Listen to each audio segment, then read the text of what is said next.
Hello నమస్తే అండి. బాగున్నారా అందరూ? మేము చాలా బాగున్నామండి. వెల్కమ్ టు అవర్ ఛానల్ అండి, షణ్ముఖ ప్రియా వ్లాగ్స్ అండి. ఇవాళ నేను మీకు చూపించిపోయేది పిండి వంటల్లో భాగంగా కొబ్బరి బూరెలు అండి. ఈ కొబ్బరి బూరెలకు కావాల్సింది ఏంటంటేనండి, ఒక కేజీ బెల్లానికండి 1.5 కేజీ 2 కేజీలు బియ్యం పిండి పట్టించుకుంటే 1.5 కేజీ దాకా పిండి పట్టుద్దండి.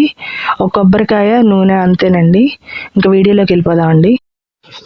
బియ్యం ఒక రోజంతా నానబెట్టుకోవాలండి. ఒక రోజంతా నానబెట్టుకున్న బియ్యాన్ని శుభ్రంగా కడుక్కోవాలి. కడుక్కొని చిల్లులు గిన్నెలో వడేసుకోవాలండి. వడేసుకుని మిల్లు పట్టించుకోవాలి తడిపిండి. బెల్లాన్ని చిన్న చిన్న ముక్కలుగా బాగా మెత్తగా నూరుకుని ఒక గిన్నెలో నానేసుకోవాలండి. ఒక 10 నిమిషాలు, పావు గంట సేపు నానేసుకుంటే శుభ్రంగా కరుగుద్దండి బెల్లం. ఈలోపు మనం కొబ్బరికాయ తీసుకుని కొబ్బరికాయ కొట్టుకుని చిన్న చిన్న ముక్కలుగా చేసుకుని దాన్ని మిక్సీ పట్టుకోవాలండి. మిక్సీలో బాగా మెత్తగా వచ్చేటట్టుగా పట్టుకోవాలండి. అంటే బెల్లంలో పాకంలో కరగాలి కదండి, కలవాలి కదా, అందుకని అనమాట అట్లా మెత్తగా పట్టుకోవాలి. ఈ కరిగిన బెల్లం ఉంది కదండి, అది పొయ్యి మీద పెట్టుకుని కరగబెట్టుకోవాలి.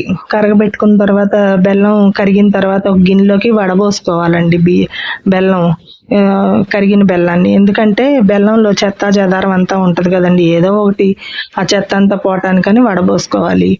వడబోసుకున్న తర్వాత మళ్ళీ అదే గిన్నెలోకి బెల్లం నీళ్లు తీసుకుని పాకం పట్టుకోవాలండి పొయ్యి మీద పెట్టుకుని. పాకం వచ్చిందా లేదా అని తెలుసుకోవటం కోసం ఏం చేయాలంటే ఒక ప్లేట్ తీసుకుని ప్లేట్లో నీళ్లు పోసుకుని కొంచెం దానిలో వేసుకుని చూసుకుంటా ఉండాలన్నమాట, పాకం ఉండపాకానికి వస్తుందా లేదా అని. ఈ పాకం కనుక ఎక్కువ వచ్చేసింది అనుకోండి, ఉండపాకం కాకుండా ఎక్కువ ముదురుగా వచ్చేసింది అనుకోండి పాకం, బూరెలు గట్టిగా ఉంటాయండి. గట్టిగా ఉంటే తినలేము, బాగోవు కూడా.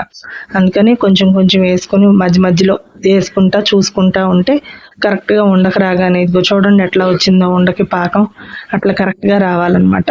రాగానే ఇంకా కొబ్బరి దానిలో వేసేసుకోవాలండి. పాకంలో వేసుకుని కొబ్బరి బాగా శుభ్రంగా కలుపుకోవాలి. పాకంలో బాగా కలిపేసుకోవాలి. బాగా కలుపుకున్నాక ఇక్కడ నేను కూడా ఇదివరకు ఒక తప్పు చేశానండి బూరెలు వండేటప్పుడు. అప్పుడు నాకు తెలియలేదు ఏంటంటే, బూరెలు పాకం కొబ్బరి వేయగానే ఒక 2 ఉడుకులు రానిచ్చేసి పాకం వచ్చేసింది కదా అని దించేసి పిండి కలిపేసేదాన్ని. అలా చేయటం వలన బూరెలు ఎప్పుడు గట్టిగా ఉండి ఏంటా ఇట్లా ఉంటున్నాయి అనుకునేదాన్ని. తర్వాత అప్పుడు అనిపించింది, కొబ్బరిలో ఉన్న నీరంతా పాకంలో దిగి మళ్ళీ పాకం అంతా నీరైపోతుంది కదండి, పాకం ఉండదు. మళ్ళీ అది మనం పాకం పట్టుకోవాలి, కొబ్బరి వేసాక ఉడికించుకోవాలి. ఉడికించుకుని మళ్ళీ ఉండపాకం వచ్చేదాకా ఉంచుకోవాలి. ఒక 5 నిమిషాలు పట్టుద్ది, అంతకన్నా ఎక్కువేం పట్టదులేండి. ఒక 5 నిమిషాలు పట్టుద్ది. అది కూడా అట్లా ఉండక రాగానే ఇంకా తీసుకుని పిండి కలిపేసుకోవటమేనండి. పిండి కలుపుకోవటానికి మాత్రం ఇంకో మనిషి అవసరం పడతారండి, ఎందుకంటే మనమే వేసుకుని మనమే కలుపుకోవటం అవ్వదు. అలా పిండి వేసుకుంటా ఉండలు లేకుండా చక్కగా బాగా కలుపుకుంటా ఉండాలన్నమాట. పిండి గరిటతో ఎత్తి పట్టుకుని చూస్తూ ఉంటే తెలుస్తూ ఉంటుంది మనకి, జారుతుందా లేకపోతే బాగా ఉందా, గరిటలోనే ఉందా అనేది తెలుస్తూ ఉంటుంది. అట్లా ఉండలేకుండా బాగా కలుపుకుని, అది చూడండి అట్లా చూసుకొని కలుపుకోవాలి. కలుపుకున్నాక 2 స్పూన్లు నెయ్యి కానీ నూనె కానీ వేసుకోవాలండి. కొంతమంది పాకంలోనే వేసుకుంటారు కానీ నేనైతే చలివిడిలో వేసుకుంటానండి. వేసుకుని బాగా అది కలిసేదాకా కలుపుతాను. కలిపిన తర్వాత ఇక ఉండక వచ్చిందా లేదా, చేతికి అంటకుండా చలివిడి ఉండకొస్తుందా లేదా అని చూసుకుంటాము. ఇట్లా రావాలి చేతికి అంటకుండా. ఇక బాండీ పెట్టుకుని బాండీలో నూనె పోసుకుందామండి.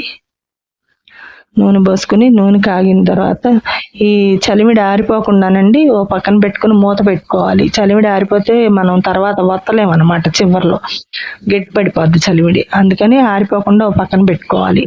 ఒక చిన్న గిన్నెలోకి ఎప్పటికప్పుడు తీసుకుంటూ ఉంటే సరిపోద్ది.